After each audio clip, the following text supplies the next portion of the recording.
nossos economistas, meus contemporâneos, levaram 8 anos para chegar na política monetária, levaram 12 para chegar na cambial e levaram 14 para chegar na responsabilidade fiscal, eu vou dar mais uns meses aí para ver quanto tempo o Bolsonaro anda. Ele está andando num ritmo mais rápido que os meus economistas. Obrigada, Paulo Guedes, pela sua presença aqui. O programa, infelizmente, acabou. A Central das Eleições está terminando agora. Muito obrigada a você, telespectador, pela audiência. E fica o convite. Amanhã nós vamos entrevistar o economista Eduardo Janete da Fonseca, representante da candidata Marina Silva, da Rede. Então...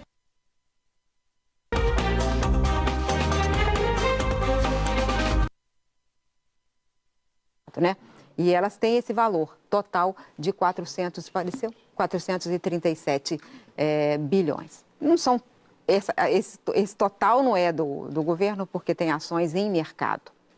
Mas isso aí, pegando tudo de mais valioso, é pouco perto da sua meta, que é muito alta. Então, eu queria entender os 2 trilhões, como é que se chega a 2 trilhões e o que vai ser vendido, assim, Petrobras, vai ser Banco do Brasil? Isso aí vai ser vendido? Porque aqui na entrevista, Jair Bolsonaro admitiu a venda da Petrobras. Então, eu queria que você falasse sobre isso. Bom, boa noite a todos. Miriam, eu, quando fiz um programa liberal em 1989 para o Guilherme Afif, Domingos, era um partido liberal, um programa liberal, e, à época, eu calculei o valor da participação do governo nas empresas estatais. Era um pouco abaixo de 60 bilhões de dólares. Se você, naquela época, privatizasse tudo, e estava no programa isso, privatiza aceleradamente e resgata a dívida pública interna, resgata totalmente. É evidente que quando você fala isso, não sou ingênuo, eu já sabia à época que você falar que vai vender tudo, você vende 40%. Se você falar que vai vender 40%, você vai vender 8%. Então, mas a meta é importante, a direção. A direção é o seguinte, é a transformação. Você teve uma ordem politicamente fechada. O regime militar é uma ordem politicamente fechada. E ele, então, lança os projetos de uma ordem dirigista. Quais são? Vamos fazer infraestrutura no Brasil. Cinebrás, Telebrás, Eletrobras, Petrobras, Nucleabras. Você dispara toda aquela onda de investimentos. Todo o regime de comando de economia dirigista, ele consegue crescer 10, 15, 20 anos. A União Soviética cresceu, os países socialistas cresceram, todo mundo cresce durante um certo tempo. Você domina certas tecnologias simples, hidrelétrica, estrada, ferrovia, e aquilo você dispara aquelas ordens e o país começa a crescer. Bom, depois de um certo tempo, entra em esgotamento, porque aquilo é comando central, não reage corretamente, e a história é cheia de exemplos de descaminhos dos destinos de nações. Exemplo, o Tocqueville, liberal, explicando como o absolutismo na França, de Luís XIV, acabou levando ao terror jacobino. Claro, levou à monarquia absoluta, esvaziaram a classe política da época, que eram os barões, os nobres, que eram ao mesmo tempo legislativo, executivo, judiciário da época, faziam justiça, faziam tudo. Eles foram esvaziados de sua função pela centralização de poder, exatamente como a nossa classe política foi esvaziada daquelas funções e atribuições, os recursos sobem, as ordens são disparadas e o sistema perde flexibilidade. E aí, bom, eu estou querendo chegar nos 2 trilhões. Eu vou chegar lá tranquilamente, E é muito simples, por que eu estou falando nisso? Porque são 400 bilhões de reais de juros por ano. O Brasil reconstrói uma Europa por ano. É um plano Marshall por ano. São 100 bilhões de dólares, 106 bilhões de dólares em dinheiro de hoje, o que eram 13 bilhões de dólares para reconstruir a Europa. Então, isso é absurdo, isso é indecente, isso é insano. O Brasil virou o paraíso do rentista e o inferno do empreendedor, porque tem que servir o juro. O governo ficou disfuncional. Então, o ataque tem que ser frontal. Eu não tenho ilusão. Você acha que eu vou vender as privatizações, eu vou privatizar tudo no primeiro ano? Isso é um processo lento, mas já tem coisa andando. As distribuidoras da Eletrobras já estão sendo vendidas. A Eletrobras, o ano que vem, já são mais 20 bi que podem vir. Essa coisa da Eletrobras será mantida da maneira como o governo Temer imaginou? Sim, mais rápido do que eles. Sempre mais rápido. Porque a convicção vem de muito tempo. Agora, eu vou chegar no valor, mas eu estava dizendo dos caminhos. Então, o que acontece? Quando o sistema é dirigista e perde a flexibilidade, é natural que, na frente, o que aconteceu na França em 79, na Revolução Francesa, inflação subindo, faltando pão, a economia não reage, muito parecido com a desintegração da União Soviética mais tarde, muito parecido com a gente, no final do governo Figueiredo. A inflação começa a subir, o sistema não tem flexibilidade, o crescimento acaba e começa a confusão. Aqui, virtuosa, saindo do regime político fechado e indo para o regime aberto. Nos outros países, formas diferentes. Mas é uma história comum de descaminhos. E nesses descaminhos, você observa sempre o seguinte, quer dizer, esses gastos públicos que vêm com a centralização, eles vão corrompendo gradualmente, se for uma ordem política aberta, eles vão corrompendo gradualmente a ordem política e vão estagnando a economia. Então, são histórias de estagnação seculares. Então, imagino que você quer enfrentar isso frontalmente, frontalmente vendendo. A Petrobras vai ser vendida. O diagnóstico, por mim, todas. É muito interessante isso, porque o Bolsonaro era associado ao seguinte: não será vendida nenhuma. Ele é uma posição estatizante, etc, etc. Bom, agora vai ter uma resultante interessante, que para mim são todas. Então, se não tem nenhuma e tem todas, deve ter algo aí no meio. E a gente conversa com muita franqueza sobre isso, com uma brutal franqueza sobre isso. Nos valores, eu pedi a 2 grupos para fazer o cálculo para mim. Então, o que acontece? Eu não vou mencionar os grupos aqui, mas são grupos super estabelecidos. Um é um grande grupo internacional e o outro é um grande grupo brasileiro. Um me deu a estimativa entre 500 e 700 bilhões, entre 500 e 700 bilhões, ou seja, valores médios 600, e o outro me deu entre 700 e 900, valor médio de 700. Para essas 5, só para a Petrobras? Para a participação do governo em todas as estatais. Porque isso aí... todas as estatais. Essas são possivelmente as mais valiosas. Era a participação do governo em todas as estatais. Então, juntando tudo, dá 500... Todo mundo, Caixa, Banco do Brasil, pega todo mundo e calcula quanto tem de valor econômico lá. Entendi. O valor esperado de um grupo era em torno de 800, no outro era entre 500 e 700, era 600, a média era 700. Então, eu falei, tem 700 de privatizações, programa de privatizações. Naturalmente, não serão 700. E aí é que eu arrisquei um pouco para cima, porque eu falei o seguinte: se eu vender tudo hoje, são até 500, porque vai cair preço, vai cair isso tudo. Mas se você estiver dentro de um regime onde você está sinalizando que vai ter um regime liberal-democrata, você vai reduzir impostos, você vai passar o filme ao contrário. Subir os impostos 30 anos, agora vão baixar 4 ou 8. Os gastos do governo subiram descontroladamente 30 anos. Vamos controlar os gastos.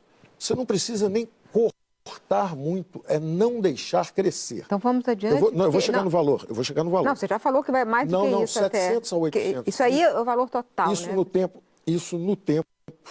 tempo, os 700, se você vender isso ao longo de 3, 4, 5 anos, você vai vender mais ou menos a 1 trilhão. Mais ou menos a 1 trilhão. Se fosse vender tudo, eu tenho que fazer a conta primeiro, levando para o extremo. Então, esse 1 trilhão inicial vem disso. O meu cálculo inicial não era nem esse, era 700, 800 mesmo, ficava conservador com isso. Só que tem um outro item interessante, chama-se... imóveis.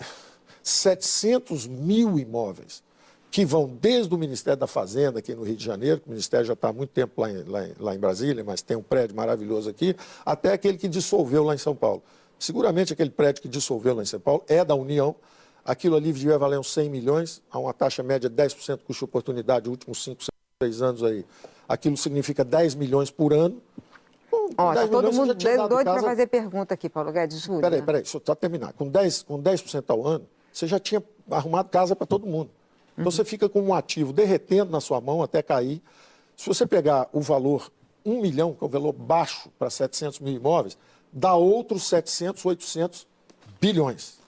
Se você tem 700, 800 bilhões de imóveis, 700, 800 bilhões de empresas estatais, você somando isso, você já chegou a 1,5 trilhão. Esse era o meu cálculo original. Naturalmente, o programa começa a circular, passa na mão de um do outro, aí, não, mas pode ser mais, vai vender um pouco mais para frente. E tem um item também que não está aí, que são as concessões. Tem muitas concessões que são renovadas no Brasil na base da influência política. Na base da influência política, você ganha um negócio de 30 anos por dinheiro nenhum. Agora, se você realmente for cobrar das concessões o que você pode cobrar, tem mais uns 400 a 500 ali. Então, esse número de 2 trilhões é mais ou menos isso. O mais importante é a direção inequívoca. Nós precisamos completar uma transição. Existia um Estado máquina, robesiano, que vinha de uma ordem política fechada.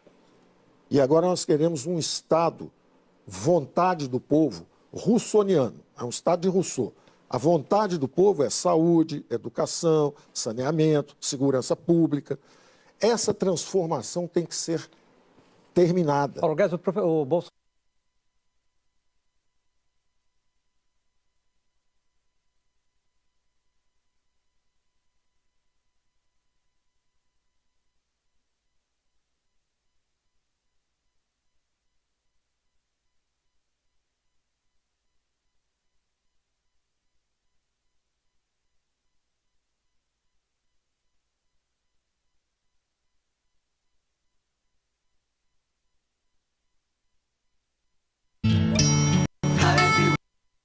Ser a ministra.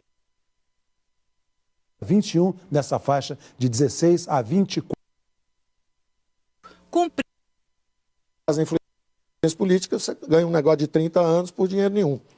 Agora, se você realmente for cobrar das concessões o que você pode cobrar, tem mais uns 400 a 500 ali. Então, esse vai ter um regime liberal-democrata, você vai reduzir impostos, você vai passar o filme ao contrário. Subir os impostos 30 anos, agora vão baixar 4 ou 8. Os gastos do governo subiram descontroladamente 30 anos. Vamos controlar os gastos. Você não precisa nem cortar muito, é não deixar crescer. Então vamos adiante. Eu vou chegar no valor. Não, você já falou que vai mais do que isso 700 até. a 800. Isso aí é o valor total, Isso né? no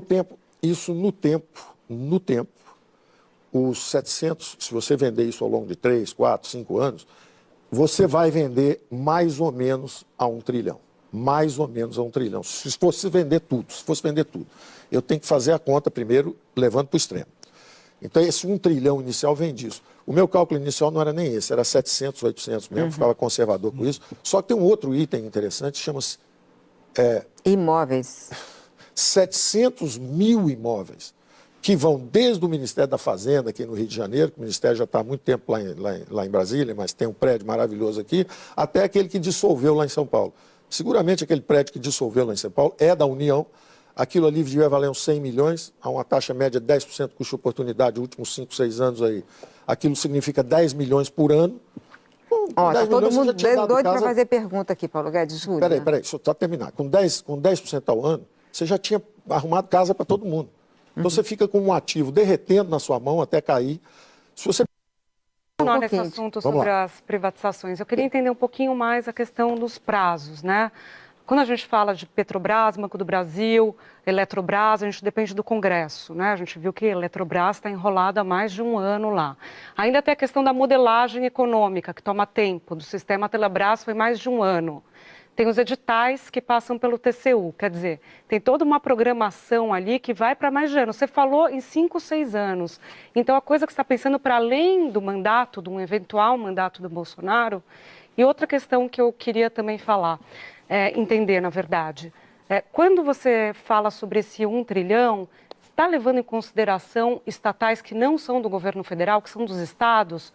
Porque muitos especialistas com quem a gente conversou falaram que para chegar nesse número, tem no pacote estatais dos estados. Tem um pacote, eu tenho chamado muita atenção da necessidade do Pacto Federativo, porque o problema da Previdência está em todos os estados, inclusive em municípios maiores. O problema das estatais empossadas, as que não investem, nem deixam ninguém investir. Né? Por exemplo, você vai para uma distribuidora da Eletrobras, daqui a pouco vai faltar água, vai faltar luz no Maranhão, vai faltar luz no Amazonas, vai faltar em Rondônia. Elas estão depauperadas, não têm capacidade de investimento. É o esgotamento de um modelo. Esse modelo já se esgotou há 10, 15, 20 anos. Só que a classe política se aboletou, aparelhou e não sai de cima.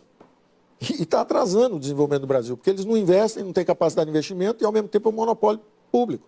O privado não consegue entrar. Então, esse troço está atravancado. Então, evidentemente, está lá. Quando você fala assim, mas são 4 anos, 5 anos, vai além do governo ou não, o que eu acho mais importante, e eu nunca tive ilusão quanto a isso, quer dizer, as diretrizes têm que ser muito claras. Então é o seguinte, uma ordem politicamente aberta, ela exige recursos para saúde, educação. O regime militar investiu em infraestrutura física, máquinas, equipamentos industriais, infraestrutura, equipamentos. A ordem democrática exigiu justamente o investimento em capital humano, saúde, educação, saneamento. É muito claro isso. Então é evidente que o governo, máquina, robesiano, de poder central, dirigista, tem que se transformar. E essa transformação é exatamente essa descentralização de poderes e recursos. Nenhum presidente pode ter tanto poder. Senão, daqui a pouco, vocês vão estranhar que tem um Putin aqui, vocês vão estranhar que tem um Erdogan. Ora, a transição está incompleta. Essa transição tem que ser feita. Você tem que descentralizar poderes e recursos. Valdo. Um presidente, um governador de Minas Gerais, é como se fosse um Macron, é o presidente da França. O governador de São Paulo, seja o Scaff, seja o Dória, é como se fosse o primeiro-ministro da Alemanha. Ele precisa de recursos. É ele que vai atacar saneamento, saúde, educação. É ele que tem que resolver esse problema. Nós temos uma questão emergencial. Agora, o dinheiro não chega lá. Eu tenho que responder a pergunta dela ainda, que é o seguinte. Ela falou, então essa privatização vai levar muitos anos, como é que é? Eu me recuso a ficar prisioneiro da Caixa. Eu não sou um prisioneiro cognitivo da social-democracia que diz é tudo difícil. Se vocês virem a primeira página do Globo, de quando logo o Fernando Henrique entrou, eu falei, acelerem a privatização. A privatizem acelerado. Está na primeira parte do Globo. Aí vem assim, acho que era o Sérgio Mata na ocasião. Privatização acelerada é coisa de liberal. Nós somos social-democratas. Nós vamos fazer no devido ritmo. Ora, a gestão patrimonial é um desastre. Se você entrega ativos para alguém, volta 2, 3, 4, 6 anos depois. Eu sei porque eu tinha feito a conta. Mas tem coisas legais, ela está falando de coisas legais, Paulo. Evidentemente são coisas legais. Você tem que Por cumprir exemplo, era requisitos. legal. Um governo tem que saber o que ele pede legalmente para ser aprovado. Por exemplo, houve governo que legalmente congelou a poupança dos brasileiros inteiros. Houve governo que legalmente caçou boi no pasto, legalmente congelou preço em supermercado, fizeram planos bolivarianos. Mas você está devendo a resposta para ela. Fizeram E já está ele querendo fazer pergunta. Eu vou chegar lá. Fizeram planos bolivarianos com respaldo legal. Prender boi no pasto com helicóptero. Mas isso foi há muito tempo, olha. Food em São Paulo, porque sobrou o preço de um Guaraná. Foi tudo legalmente com apoio da mídia. A mídia toda apoiou o plano. Mas... Então, eu Vamos digo mudar de seguinte, assunto. será que hoje a mídia já entende que dar apoio legal a um programa de privatização seria bom? Eu acho que o Congresso aprova. Por isso que eu falo sempre de uma aliança de centro-direita, de liberais democratas. Nós não somos prisioneiros da Caixa, desculpe. Quer dizer, esse negócio de falar assim, olha, mas até você convencer, não tem que convencer. Se os liberais democratas estiverem no governo, eles vão aprovar um plano de privatização. Tá certo. Paulo Guedes, nós temos vários assuntos para tocar aqui. Deixa eu tratar de outro assunto agora, que é mais emergencial. Nós temos um problema de uma crise fiscal no Estado brasileiro hoje, que é grave, que talvez seja o principal empecilho, o ponto fora da curva na nossa economia de hoje. O senhor está prometendo zerar o déficit público em 1 ano. Conversando com alguns especialistas, dizem que o aumento do déficit da Previdência, 50 bilhões por ano. Sim. Outras despesas obrigatórias também crescem ao ritmo acima da inflação. Tem um teto que tenta segurar, mas tem muita gente querendo mudar o teto. E todo mundo diz que é o seguinte, para zerar o déficit só em 2022, 2023. Como é que o senhor vai conseguir fazer isso em apenas 1 ano? Ótimo, de novo. Existem metas. Tem uma meta de inflação, todo mundo já se habituou à ferramenta, a variável de controle, que é a taxa de juros, para tentar chegar lá na meta. Então existe meta também, tem uma meta fiscal.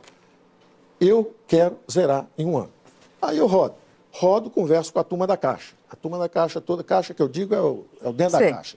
É todo mundo prisioneiro. Como? Como será? Eu vou chegar lá, eu vou te concretamente. dizer. Eu vou te dizer, a primeira visita que eu fiz me disseram que era impossível. Eu conversei com o Guardia, eu conversei com o Mansueto, eu conversei com o Diogo Oliveira, conversei com todo mundo. É difícil, porque é isso. E realmente o orçamento já vem amarrado. O orçamento para 2019 já está todo amarrado. Já vem todo amarrado. Uhum. Aí eu fiz uma segunda visita, de novo, para todo mundo. Falei assim, olha, se tiver tudo amarrado, nós vamos ter que desvincular as receitas. Por exemplo, fazer o contrário do que o Temer fez. Quando o Temer chegou, a primeira coisa que ele fez não foi aprovar a reforma da Previdência, foi dar um aumento generalizado de salário para o setor público. Pois eu acho que ele devia ter feito o contrário, devia dizer o seguinte, onde é que o senhor estava quando o Brasil estava sendo saqueado e roubado? 16 milhões de brasileiros sem empregos. Os senhores têm generosas aposentadorias, salários bem acima da média brasileira. Os senhores acham que eu consigo dar um aumento para os senhores agora?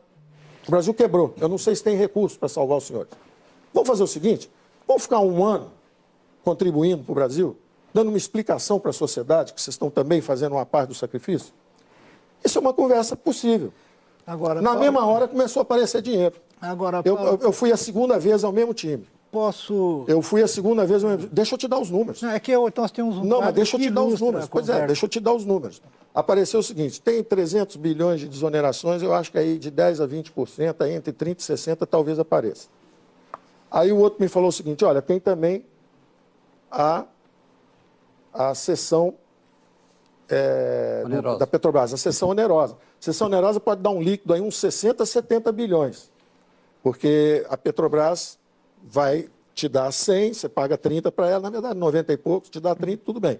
Aí o outro já levantou a mão e falou assim, olha, porque tem excepcionais quadros no governo, tem gente muito preparada, muito boa, e que está tão incomodada quanto nós, cidadãos, com o nosso dinheiro que está sendo perdido, está saindo pelo ralo. Então, quando você conversa com eles, fala, olha, o sujeito que vier de fora, ele vai ter que passar o rodo, vai passar linear, vai travar, por exemplo, durante 5 anos não vai ter concurso, vai ter... Ou vocês dão uma solução, vocês são os melhores agentes, vocês conhecem, sai o dinheiro para todo lado. Então, deixa eu dizer o dinheiro, porque eu estou conversando com as pessoas. Então, vamos lá. 60 bi da onerosa, 60 a 70 bi da sessão onerosa. 20 bi do abono salarial, não entra agora. Você tem que aprovar agora para valer em 2019. Isso. Mas tudo bem, vem 20 bi lá na frente me esperando. Entre 16 e 26, 27, Eletrobras, que vai seguir. Eletrobras vem também. O BNDE. O BNDE devolveu, estava conversando com o Diogo querendo me mostrar os planos, o futuro do BNDE. Eu falo, olha, depois a gente fala do futuro, vamos falar do ano que vem? Eu quero saber o ano que vem. Por exemplo, você acabou de aprovar aí que os dividendos vai dar só 25%. Que história é essa? Deram 600, deram 500 e pouco para vocês, com o juro em cima já chega a quase 600. Vocês devolveram 300. Está faltando 200 e poucos. Nós queremos esse dinheiro de volta. Eu quero abater dívida com esse dinheiro. Vocês fizeram 3 planejamentos já. Entrou um presidente do BNDE e a Maria Silva fez um planejamento. Aí depois entra o segundo, foi o Paulo Rabelo, fez outro planejamento. Agora entra o Diogo, aí vai me mostrar um outro planejamento. Não quero ver planejamento, são um banco com muito dinheiro e pouco projeto. Vocês estão com mais dinheiro do que projeto. Podemos voltar um pouco ao Então, por favor, vamos devolver os 100, 120, 130, quanto é que você consegue? Eu acho que o duration, a carteira média, a carteira tem 8 anos, 9 anos, o duration é 4, 5 anos, acho que dá para devolver uns 100, 120, voltam 100, 120 todo ano. No 100, ano 120 vem, então. Desse ano, com mais 106, que é o valor da participação da BNDESPAR em várias empresas, já temos 200. E tem caixa, tem quase 100 de caixa. Então é o seguinte, vocês têm que dar uma satisfação à população brasileira. Porque sabe qual é a alternativa?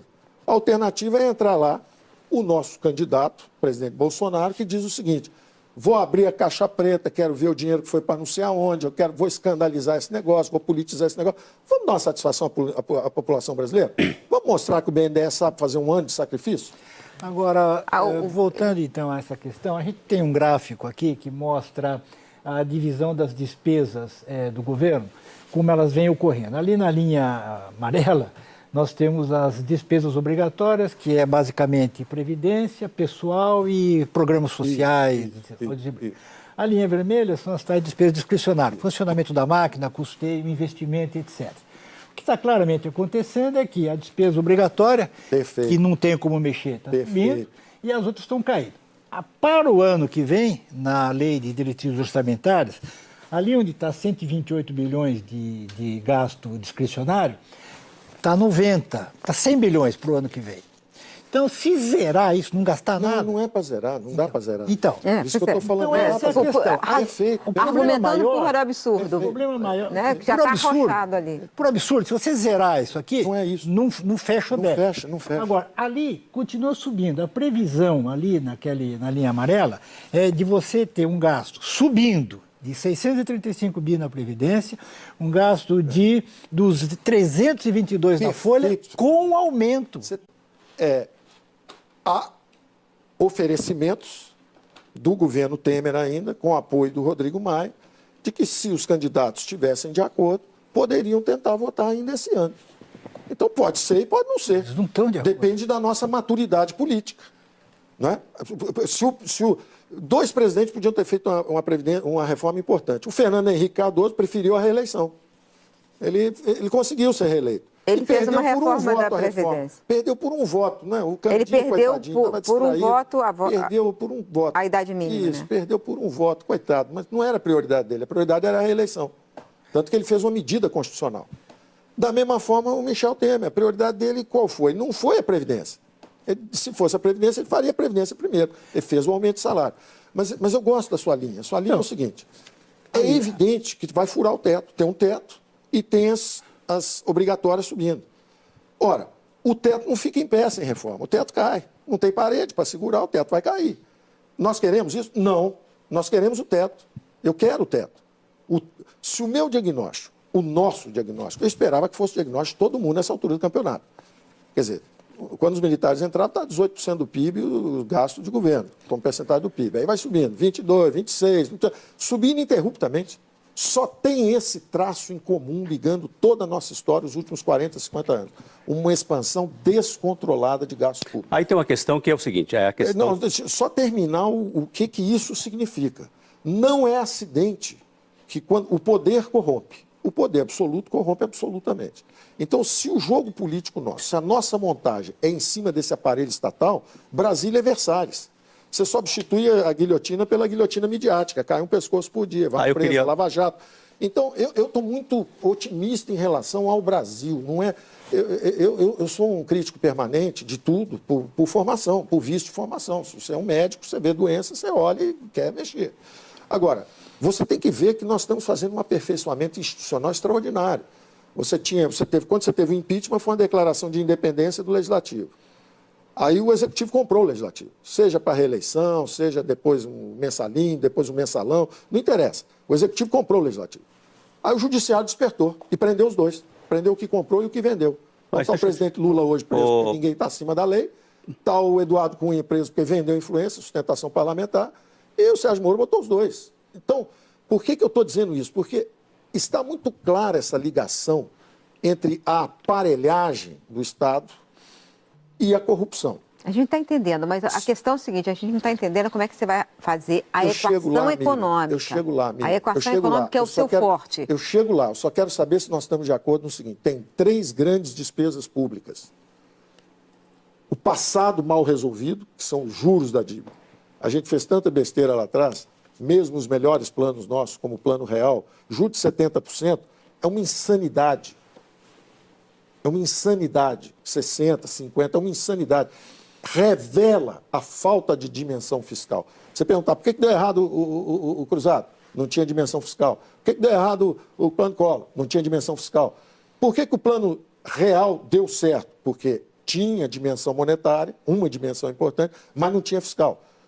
Então, se nós acabamos aprendendo a mexer com o câmbio, do plano cruzado ao plano real, para aprender a fazer política monetária, 8 anos. Depois estoura o câmbio, 12 anos. Finalmente a gente chega na responsabilidade fiscal, 14 anos. Chegamos lá. Andamos errado, trombando na cerca, mas chegamos ao meritório tripé. Paulo, isso aí... Estamos lá. Vamos terminar, então, essa reforma do Estado. Eu preciso falar as 3 despesas. As 3 despesas vão ser atacadas frontalmente. A despesa de juros, eu não tenho comando sobre ela. Eu herdo do passado um estoque de dívida e o Banco Central é independente. O juro vai ser o que for. Eu não tenho como atuar sobre isso. Eu só tenho uma coisa para fazer. É a transformação do Estado brasileiro. Vende uma estatal, reduz a dívida. Vende uma estatal, reduz a dívida. A dívida, antes eu podia reduzir tudo. Você imagina. Por que o Lula foi reeleito? Ele gastou 40 avos do que o Fernando Henrique pagava de juros todo ano. O Fernando Henrique paga 400 bilhões de juros para a Faria Lima todo ano. O Lula gastou 40 avos disso, gastou 10 bilhões no Bolsa Família, derrubou 4 eleições, ganhou 4 eleições seguidas. Porque ele viu que ajudar a pobre era mais barato. Deixa eu colocar um outro ponto aqui. Por favor, senão a gente não esclarece, o sujeito está olhando lá, não vai entender o que eu estou falando, que é o seguinte, tem 3 grandes despesas. Uma é de juros. Eu só tenho uma forma de atacar. A única forma de atacar é uma reestruturação do passivo. Vocês todos elogiam quando a Petrobras vende um ativo para reduzir a dívida. Todo mundo bate palma para Pedro Parente. A União tem que vender o ativo. A Petrobras vende a refinaria. E o governo pode vender a Petrobras. Por que não? Então, eu só tenho essa forma de atacar o passivo que está lá. E tem um aviso. Hoje é uma Europa por ano que a gente reconstrói. Uma Europa por ano, sem sair do lugar. Se for daqui a 5 anos, no ritmo que nós estamos indo, vai ser 1 trilhão. O juro da dívida, não é a dívida. A dívida vai chegar a 8, 9 e o serviço da dívida vai chegar a 1 trilhão. Então, nós temos que prestar atenção no seguinte, o ataque é frontal porque ele está com 30 anos de atraso. Se lembra que eu disse que tem que transformar o Estado robesiano, máquina de infraestrutura, no Estado social, descentralizado, com os governadores atuando em saúde, saneamento, educação. E isso é uma construção nossa como brasileiro. Ninguém inventou isso. Deixa eu fazer uma construção nossa. Então, eu tenho que terminar as 3 despesas rápidas. Mas eu vou perguntar para você continuar. Eu vou terminar só as 3 despesas rápidas. Porque são 3 reformas. Claro. Previdência, pessoal. Previdência é a reforma da Previdência. Juros são as privatizações. E pessoal é uma reforma administrativa. E por isso que eu cheguei e consegui rapidamente a colaboração. Aparece logo 20 bi do abono, aparece mais 20 se quiser baixar um pouquinho a linha de isenção do SUS, do Simples. Aparece logo também mais o Sistema S com 26 bi. Aí aparece mais 100 e pouco o BNDE pode mandar. Ou seja, apareceu dinheiro de toda parte. Eu acho que não vai ser nem 139, não, vai ser 200 e pouco, que vai aparecer de um lugar e do outro. Se a decisão for essa, que é o que eu acho que tem que ser, um ataque frontal às despesas públicas nos 3 frontes. Se isso não funcionar, digamos, dessa forma, na base do junta aqui, ajuda ali, aí é desvinculação de gastos. Aí eu queria colocar aí é o seguinte, pergunta. Aí você joga para a classe política o problema para resolver. Senhores, é perfeitamente compreensível que 30 anos atrás, eu não jogo pedra na Constituição. É compreensível, depois de 20 anos de investimento em infraestrutura, é absolutamente compreensível que a classe política chegue e diga o seguinte: quero vincular agora, eu quero gastar saúde e educação. Os constituintes fizeram 2 coisas interessantes. Primeiro, saúde e educação, capital humano. O brasileiro comum, vamos ajudar esse brasileiro. E segundo, de uma forma descentralizada. O que eles colocaram na Constituição foi o seguinte: o dinheiro tem que, ano a ano, passar para estados e municípios. O que o Fernando Henrique fez foi criar impostos e contribuições não compartilhadas. Ô, Paulo. Reacionário. Jogou para trás, travou o dinheiro no poder central. Nunca imaginou que o Lula fosse tomar o doce dele. Paulo, eu quero te fazer uma pergunta para você continuar falando. Tem uma questão que vocês colocaram que é o seguinte, que é o chamado orçamento em base zero. Pelo que eu entendi, e aí você me corrija se eu estiver errado na interpretação da proposta de vocês, é desvincular tudo. Inclusive, brilhante, João. Inclusive desvincular as despesas com educação, saúde e tudo mais. João, a gente sabe que isso tem uma resistência enorme no Congresso. Então, uma coisa é a sua proposta, outra coisa é a possibilidade de aprovar isso. Perfeitamente. Como é que você acredita que isso vai virar realidade? Perfeitamente. E como isso funcionaria? Perfeitamente emenda constitucional. E isso o que é, na verdade? Você acha que vai ser feito no primeiro dia? Hipótese zero. Agora, é um projeto muito válido para um primeiro ano de governo. Dizendo o seguinte, olha, se realmente as despesas estão inflexíveis, continuam subindo descontroladamente, o primeiro ano a gente garante no sufoco. Tem 20 do Simples, tem 20 não sei aonde, tem... Eu peguei uma lista, dá para pegar uns 100... Bom, pega 10% dos 300 bilhões de desonerações, já dá 30. Pega 60 da concessão não onerosa, já chegou em 90. Pega 20 do abono família, já chegou em 110. Manda o BNDE devolver no mínimo 100, porque ele está devendo 280. Manda 100zinho para cá. Já estourou, já estou salvo um ano. Tenho tempo para fazer as reformas estruturantes. Mas não há conversa. Se não conseguir dessa forma, você devolve o problema para a classe política, que é o correto. Quem tem que resolver o problema não é o ministro da Fazenda. Não existe o posto Ipiranga Salvador da Pátria. Não existe esse negócio. Isso é uma construção coletiva. O Gianetti vem aqui amanhã, vai falar de mais Brasil, menos Brasília. Todo mundo acha que eu inventei esse negócio. Eu não inventei esse negócio. Também não foi o Gianetti, não. Também não foi o Eduardo Jorge, que reclamou hoje que é dele. Não é. Isso é da casa. Isso é do Evandro Carlos de Andrade, que falou isso nos anos 80, mais Brasil e menos Brasília. Já era um pedido pela descentralização de recursos. Entendeu? Paulo, deixa eu ter uma outra pergunta, que eu fiquei em dúvida. Quando o seu candidato veio aqui, sentado nessa cadeira, ele disse que é preciso aumentar os ganhos das aposentadorias e pensões para voltar a ser o que era quando eles foram aposentados em salário mínimo, ou seja, reindexar ao salário mínimo e voltar ao valor contando com esse indexador, o salário mínimo. Isso tem um efeito... Vocês são agudos, vocês são muito bons. Vocês vão sempre no lugar certinho, tem que ir mesmo, tá certo? Então, a minha dúvida é o seguinte, agudos. Já foi feita a conta sobre isso? Perfeito. Quanto custa isso? Não. E essa ideia vai adiante? Mire, a Previdência brasileira está condenada. Ela está destruída. Ela está, antes do Brasil envelhecer, ela quebrou. e ela tem pelo menos 5 ou 6 bombas relógio dentro dela. A primeira, que todo mundo está falando, é a bomba demográfica, é o tempo. É o tempo, a reparametrização do tempo, primeiro. A segunda bomba, ela mistura, ela bota junto assistência social com previdência. Então tem um cara que nunca contribuiu para a previdência, mas ele recebe uma assistência social, recebe um salário mínimo como se tivesse trabalhado a vida inteira. Isso é uma bomba relógio também, que mistura 2 sistemas. Daí é que vem, que estava lá no programa, um conceito de renda básica ou renda mínima, dizer, se você não contribuiu, nós não vamos deixar nenhum brasileiro em necessidade. Mas peraí, o mínimo aqui é para quem trabalhou. Mas tem essa bomba relógio lá dentro também, que é essa mistura de assistencialismo com previdência. Aí ela tem a terceira bomba relógio. Essa é uma arma de destruição em massa de empregos. É um crime contra a população brasileira. Você tem, para ter 40 milhões, a população economicamente ativa são 96 milhões de brasileiros. Para você ter 40 milhões com carteira assinada, você tem 56 sem carteira. E eles vão envelhecer, e eles vão se aposentar, e eles não contribuem. Isso é um crime. Porque para dar um emprego para um, você deixa o outro desempregado, porque custa 2, os encargos chegam a quase 100%. Então, essa é uma outra bomba que tem que ser desmontada. É a terceira bomba. Eu estou mostrando isso para mostrar a inviabilidade de qualquer passo sem a reforma da Previdência. Não há passo que não passe pela reforma da Previdência. Eu tipifiquei as 3 grandes despesas. Uma, juros, eu só tenho uma forma indireta de atacar, são as privatizações, leva tempo. Mas eu gostaria que daqui a 5 anos, se a gente olhasse para trás, estivesse pagando só 400 bilhões, mas os juros, mas a inflação subiu 3%, 4% ao ano e o crescimento foi 3%, 4% ao ano, esse número deixou de ser tão ofensivo a nós, de gastar, de reconstruir uma Europa por ano com um Brasil ainda miserável. Então, você tem que ser feroz nesse ataque. A Previdência, o segundo grande gasto, é uma fábrica de desigualdades. Eu estou dizendo, ela tem a bomba demográfica, ela tem a bomba de misturar com assistencialismo, ela tem uma forma cruel de exclusão social, de tirar a dignidade do trabalhador. Você tem que ficar na rua, para um ter um emprego, o outro é jogado ao mar. Você disse que a minha pergunta era certa, eu vou mas chegar eu não lá, tive resposta eu vou chegar lá, porque ela é o detalhe final onde em cima está sendo construída toda a desigualdade. Porque ela está dentro do setor público, porque tem uma dupla indexação. Todos estão indexados ao mínimo e o mínimo à inflação. Então ela perpetua essa desigualdade, essa fábrica de desigualdade que ela é.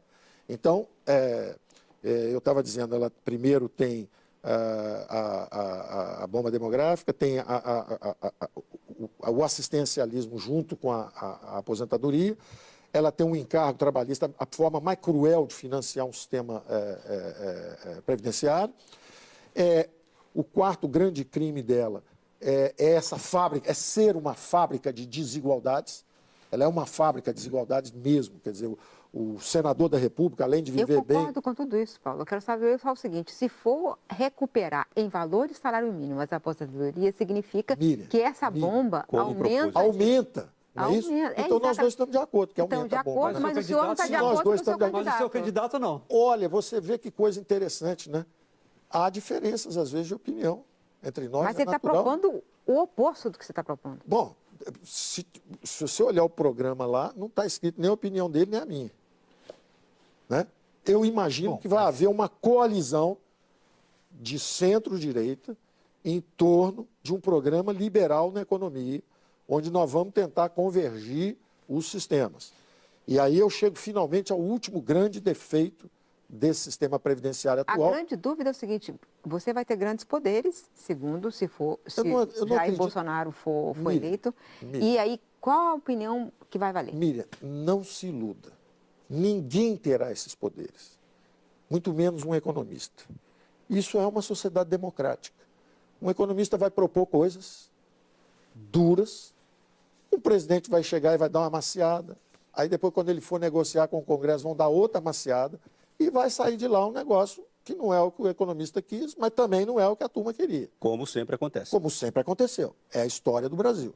Só que se nós tivermos claro que a expansão descontrolada dos gastos públicos corrompeu nossa democracia e estagnou nossa economia, nós teremos dado um passo extraordinário. E se nós, então, na economia, nós chegamos a essa visão. Nós estamos juntos nisso. Todos nós achamos isso. Agora, o grau de intensidade. Se é um social-democrata, ele quer aumentar um pouco o imposto. Se é um liberal, ele quer, ao contrário, controlar primeiro o gasto. Mas nós chegamos a essa situação.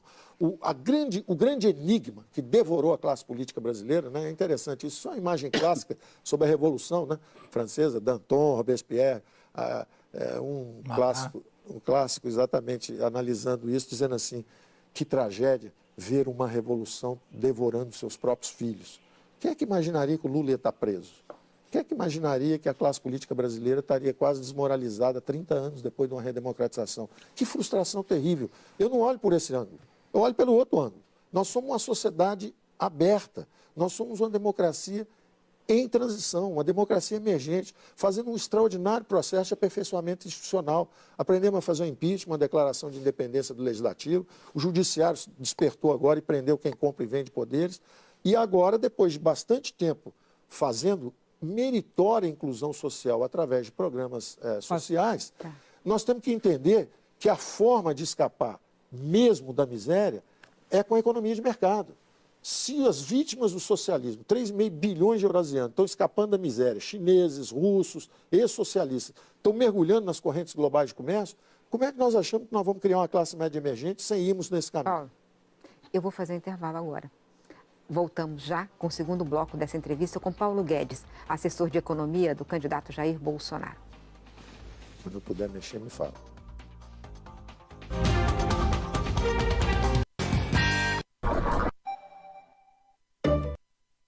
De 1 milhão.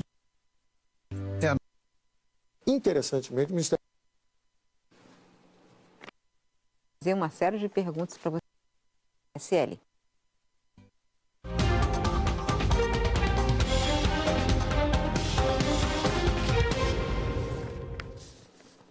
A Central das Eleições está de volta e hoje entrevista o economista Paulo Guedes, representante do candidato Jair Bolsonaro, do PSL.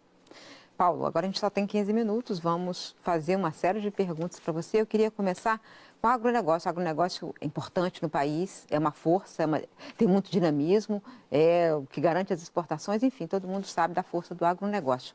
Mas ele sempre viveu com financiamento subsidiado do governo. Eu quero saber se vai continuar tendo subsídio num governo em que você terá um protagonismo. De novo, na veia. Vocês atiram com precisão. Observem que nessa figura do Ministério, Superministério de Economia, isso foi uma coisa dele. Ele virou, Paulo, eu quero que alguém reporte para mim, eu não quero 3, 4, eu já vi muita briga lá atrás, uns com Delfim, todo tipo de coisa aconteceu. Agora, interessantemente, o Ministério da Agricultura ficou fora. O natural seria o Ministério da Economia, você fala, bom, tem a Secretaria de Indústria e Comércio, Secretaria de Turismo, Secretaria da Pesca, porque realmente, se cada setor da economia brasileira tiver um ministério, você tem 80. Né? Então, mas curiosamente, o Ministério da Agricultura ficou ali. A convicção dele é que o Brasil, não só o pessoal do campo alimenta o Brasil, como também alimenta o mundo, que é uma vocação, e é efetivamente uma vantagem comparativa nossa. Então, pelo que eu entendo, ele já cortou o bolo e já passou para lá.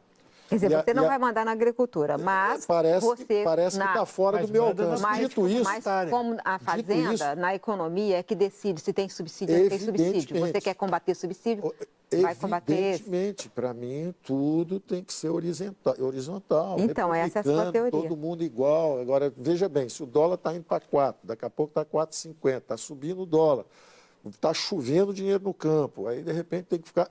Para onde está indo esse subsídio, efetivamente? Para uma multinacional que está lá, para grandes produtores, para quem está? Está indo para o pequenininho que precisa. Então, evidentemente, a análise de custo e benefício de todos os programas sociais está avançadíssima. Inclusive, eu estou descobrindo isso no governo. Tem quadros extraordinários. Só que tem gente apertando o botão no Congresso e não consulta esse pessoal. E aí esse pessoal está fazendo pesquisa, calculando avaliação social de todos os programas públicos. Calculam que há quase 140 bilhões de programas mal conduzidos e mal... Haverá subsídio para a agricultura? Miriam, de novo, se depender de mim, não pode haver subsídios para setores específicos, a não ser que muito bem fundamentado. Você fala assim, faltou dinheiro no campo. Não me parece ser o caso. Você fala assim, não, mas tem 15 anos, o Ciro até brincou, o Paulo vai entrar, é um liberal, vai cortar todo o subsídio, vai quebrar o campo, vai ter fome na cidade. Mas, pô, Então, aparentemente, a agricultura é um negócio tão sério que ninguém pode encostar. Para mim, a educação é seríssimo, para mim, a agricultura é seríssimo, para mim, a indústria é seríssimo. Todo mundo é muito sério. Trabalho é seríssimo. Desculpa. Universidade. Já que você falou sobre educação, eu queria te perguntar uma coisa específica. Tendo um pouco essa ideia da venda de ativos, né? A gente tem hoje 63 universidades federais que custam cerca de 6 bilhões de reais e atendem 1 milhão de estudantes. Qual a sua ideia para isso, tendo em vista que muitas delas estão com problemas de caixa? Cobrar mensalidade, por exemplo, é uma coisa que está no radar? Eu aprendi com o Simons interessante. Ele falou, Paulo, nunca solta, fica sempre de mão dada com vida acadêmica e tal. Tanto que eu acabei fundando o IBMEC, depois as faculdades IBMEC, tudo. E agora acabei de fazer, estou investindo muito no setor já há algum tempo, desde que o Paulo Renato desregulamentou, foi a salvação para o ensino superior brasileiro.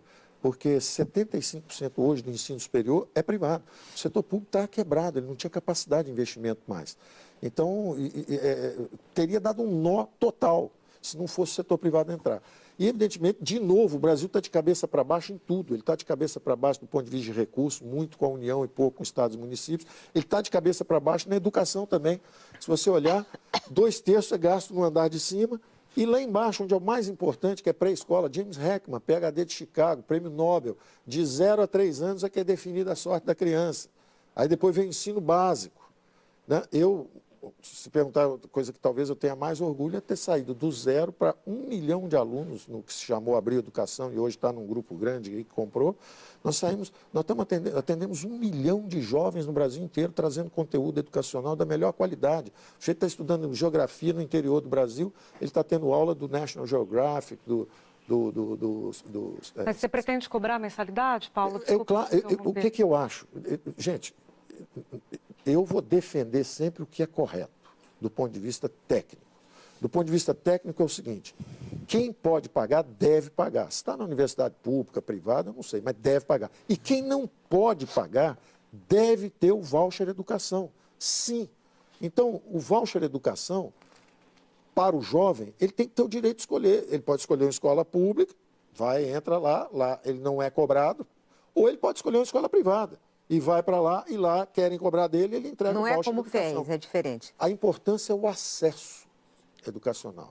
Em tudo, eu acho que é isso. Não é tão importante quem provê, se é privado ou público. Às vezes um é mais eficiente, deixa ele andar. Mesmo do ponto de vista educacional, você pega um país que era avançado em educação, que eram os Estados Unidos, eram avançados em educação 40, 50 anos atrás, eles estão descendo também. Eles eram ricos exatamente pela diversidade. Tinha escola mórmon, tinha escola católica, tinha escola protestante, tinha escola agnóstica, tinha de tudo. E essa diversidade é que faz a força de um país. Não é você padronizar. Então, só para responder, eu sou pela diversidade, eu sou pelo acesso, pela renda, quem precisa, condição social. O cara não tem condição social, recebe dinheiro e entra. E o dinheiro tem que descer. Tem que ir para a educação básica e para creches. A mãe trabalha fora, o pai trabalha fora, o menino tem onde ficar, tem que ter uma creche. Você vê como os brasileiros são interessantes. O Brizola falava isso. Tem que ter lá o lugar onde o garoto fica, dá o leitinho, está certo, o Brizola está certo. Não interessa a de esquerda, da direita, falou um negócio certo, aproveita, traz, vamos usar. Um outro tema que você citou que é muito importante, a questão do emprego. Né? Você disse que alguns têm a carteira assinada para os outros ficarem sem a carteira. E aí tem essa sugestão que vocês estão fazendo da carteira verde-amarela. Carteira verde-amarela, que é um contrato individual, e pelo que nós estamos entendendo, é um contrato individual onde o trabalhador e a empresa vão decidir qualquer regra, não vai valer a CLT, não vai valer nenhuma norma trabalhista, quer dizer, os dois ali se acertam. E nós fazemos essa pergunta porque, neste momento, a situação é desfavorável aos trabalhadores em qualquer tipo de negociação. Eu acho excelente. O que vai valer, o que não vai valer? Perfeita pergunta. Eu te respondi direito. Respondeu. O dinheiro descendo para a básica. O que acontece? Eu sou um liberal. Um liberal é pela escolha. A pessoa, o jovem, e esse exemplo eu tenho dado para o Bolsonaro, eu tenho dito o seguinte, olha, nós estamos num avião que está caindo, que é a Previdência Antiga, ela está descendo. Eu não quero mexer, eu quero fazer a reforma paramétrica. Vamos parametrizar isso, vamos trabalhar isso aí, vamos ver como é que a gente torna isso mais republicano, faz essa convergência, vamos fazer isso. Mas vamos fazer o seguinte, E é interessante porque um economista outro dia, o mesmo economista quando dizia solta o câmbio, não, o câmbio é âncora, não pode, anos depois soltou o câmbio. Política monetária, não, política monetária não pode, porque é muito recessivo e tal, anos depois bota o juros 70%, uma recessão, Deus me livre. Aí, mesma coisa em relação à Previdência. Você fala assim, precisamos migrar para o sistema de capitalização, porque é uma fraude o sistema de repartição por uma razão simples, por causa da demografia. O que vai acontecer é o seguinte, você não está levando recurso para o futuro. Hoje, um jovem dá o dinheiro, o idoso se aposenta, mais tarde não tem o jovem para dar o dinheiro, não vai se aposentar nenhum dos dois. Então, você precisa criar uma alternativa. Se você lançar uma alternativa, e de novo, gente, não tem novidade nenhuma, isso foi feito lá atrás, 30 anos atrás no Chile, o Chile virou a Suíça latino-americana, migrou para um sistema de capitalização, democratizou a riqueza, o acesso à riqueza. Acabaram as greves, porque os trabalhadores são proprietários, são sócios do progresso, eles participam do lucro das empresas. Não tem greve de trabalhador no Chile há 30 anos, tem greve de estudante pedindo para a escola ser grátis, mas não tem greve de trabalhador. O Chile cresceu 5,5% com 9 presidentes socialistas, ninguém ousou mexer no sistema. Porque o sistema é bom, era bom, agora é que estão começando a mexer. Então, é interessante isso, porque eu só quero dar a liberdade de escolha, sabe? Carteira verde e amarela. Eu só quero a liberdade de escolha. Eu quero que um jovem... O que me parece, o que eu digo para o Bolsonaro e disse para esse economista que falou esse negócio, eu digo o seguinte, sabe o que parece? Você está dizendo o seguinte, eu quero que o meu filho entre num avião que vai cair, o avião está indo para alto mar sem combustível, mas eu quero que ele entre, porque se ele entrar, ele contribui e eu salto de paraquedas e o avião vai cair com ele. Isso é uma covardia contra as gerações futuras. Nós temos que seguir o nosso caminho nesse avião, todos nós, porque nós fizemos isso. Agora, nós não podemos condenar os nossos filhos a isso. Aí você diz, se você criar um sistema alternativo, como no Chile, todo mundo migra e quebra esse, nós não temos mais o custo de transição. Mas tem que fazer o tal do fundo, mas que fundo é esse? Nós não temos mais o custo de transição. Nós não temos mais o custo de transição. Aí eu digo o seguinte, pessoal, você não pode fazer isso mais. Já passou essa oportunidade de fazer a transição todo mundo. Não pode mais.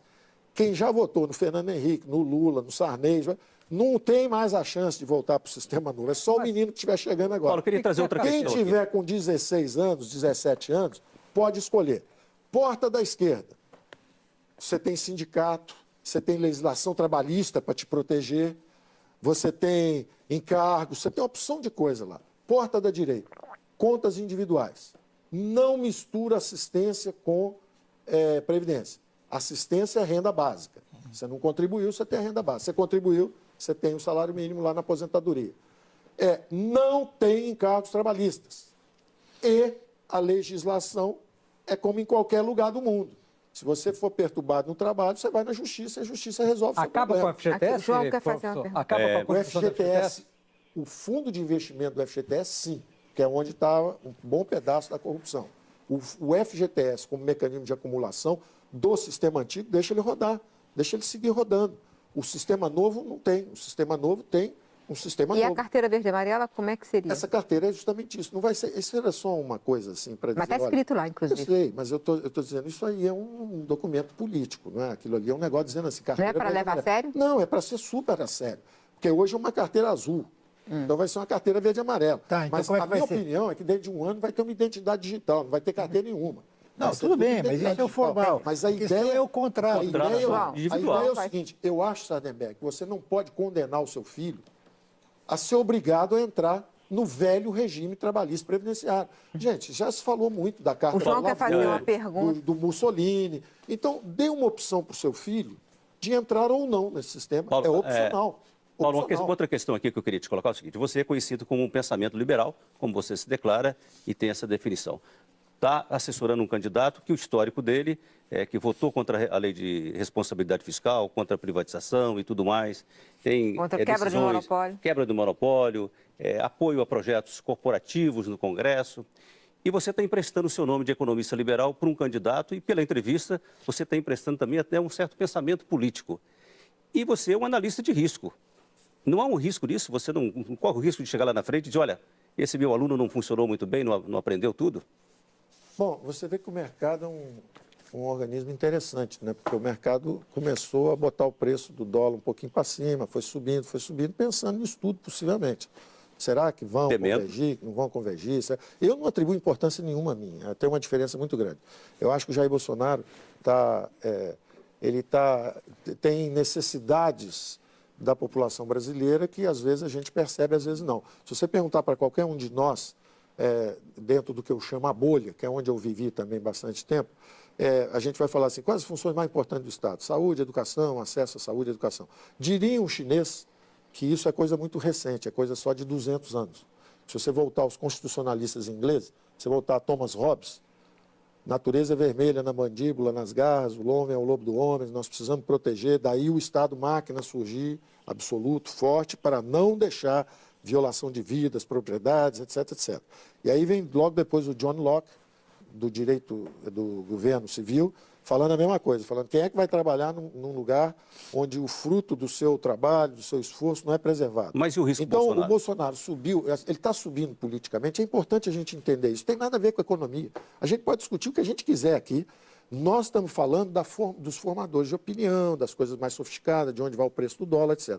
Tem um fenômeno profundo acontecendo que é o seguinte, a população brasileira está dizendo o seguinte, nós queremos preservação de vidas e propriedades, desde o seu reloginho que você vai à praia assaltado, até o revólver de vez em quando que assassina uma pessoa que não chega do trabalho em casa. Ele está respondendo a esse pedido de ordem. Nós não sabemos como isso, quanto disso vai se converter em ideias liberais, não liberais. Eu acredito que existe uma dinâmica da sociedade aberta. A sociedade inteira está indo na direção de reforma da Previdência, está indo na direção de privatizações. Você vê que é só uma questão de ritmo. Você acha que ele mudou também nesse sentido? O que eu digo é o seguinte, todo mundo muda devagar, com o tempo, sobre tudo. Eu, quando cheguei, o problema de sensibilidade social para mim, minha preocupação era orçamento, política monetária, câmbio. Aí você vai aprendendo que tem um outro lado. Acabando, eu só estou querendo avisar que a gente não pode entrar. A resposta sucinta é o seguinte, se os nossos economistas, meus contemporâneos, levaram 8 anos para chegar na política monetária, levaram 12 para chegar na cambial e levaram 14 para chegar na responsabilidade fiscal, eu vou dar mais uns meses aí para ver quanto tempo o Bolsonaro anda. Ele está andando num ritmo mais rápido que os meus economistas. Obrigada, Paulo Guedes, pela sua presença aqui. O programa, infelizmente, acabou. A Central das Eleições está terminando agora. Muito obrigada a você, telespectador, pela audiência. E fica o convite. Amanhã nós vamos entrevistar o economista Eduardo Janete da Fonseca, representante da candidata Marina Silva, da Rede. Então, até amanhã e uma boa noite.